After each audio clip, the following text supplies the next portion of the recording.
গত 1 বছরে 200 থেকে 250 গার্মেন্টস বন্ধ হয়েছে, কিন্তু বাকিরা যারা আছে তারা কি বেঁচে আছে? মানে আমার কোশ্চেন আসলে এইটা, আমরা যারা বাকিরা আছি আমরা আসলে ওই মৃত্যুর পথযাত্রী আর কি, আমরা ঢুকছি।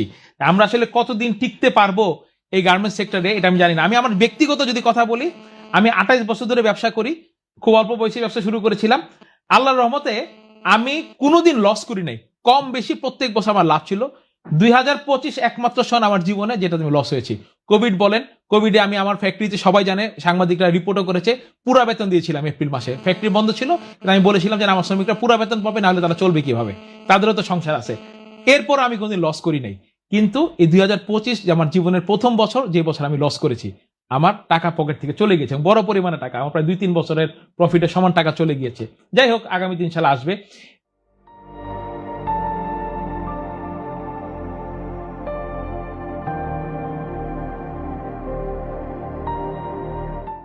এখন এই যে আমরা এখন যে যারা বেঁচে আছি তারা আমরা আসলে প্রফিট করতে পারছি না। যে দাম কমানোর যে একটা চাপ, অর্ডার কম, তার ভিতরে দাম কমানোর চাপ, অন্যান্য খরচ বাড়ছে, সরকারি খরচ বাড়ছে, ঘুষ দুর্নীতি। আমরা মনে করেছিলাম যে এত শত শত রক্তের বিনিময়ে যে আমরা যে বিপ্লব পেয়েছি তাতে অন্তত ঘুষটা কমবে, ঘুষ তো কমেই নেই, কিছু কিছু বেড়েছে।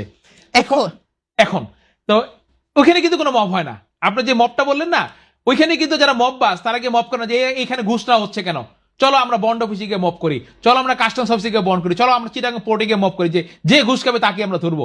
সেই মব কিন্তু হয় না, মব হয় অন্যান্য খারাপ কারণে। তো আমি এই কারণে বলছি যে আমরা আসলে খুব বেশি ভালো নেই।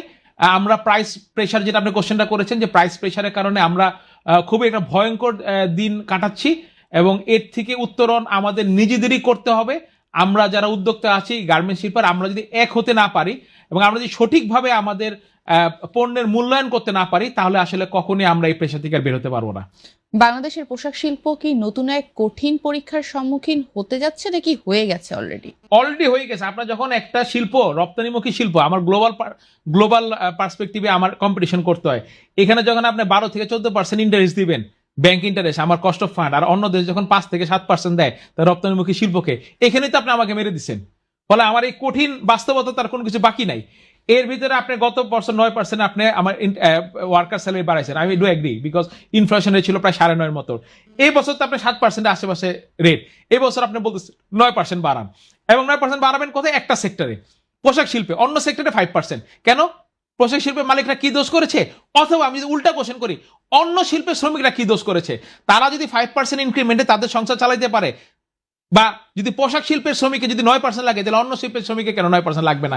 এই যে ডিসক্রিমিনেশন, যে বৈষম্যের কারণে আমাদের এত বড় আন্দোলন, এত রক্তক্ষয়, সেখানে আপনার শ্রমিকদের মধ্যে প্রায় 2.5 কোটি আমার শ্রমিক আছে, এর মধ্যে আপনি 40 লক্ষ বা 32 লক্ষ শ্রমিককে আপনি একরকম দিলেন, আর বাকি 1 কোটি 60 লক্ষকে আপনি আরেক রকম রাখলেন। এই যে সরকারের যে জায়গায় জায়গায় ব্যর্থতা, সরকারের যে জায়গায় জায়গায় যে মানে অপরিপক্কতা বলবো, মানে তাদের অভিজ্ঞতা অনভিজ্ঞতার কারণে, এগুলো আসলে আমাদেরকে খুবই, আপনি যেটা বললেন না যে আমরা আসলে বিপদে পড়ে গেছি, পড়তে যাচ্ছি না।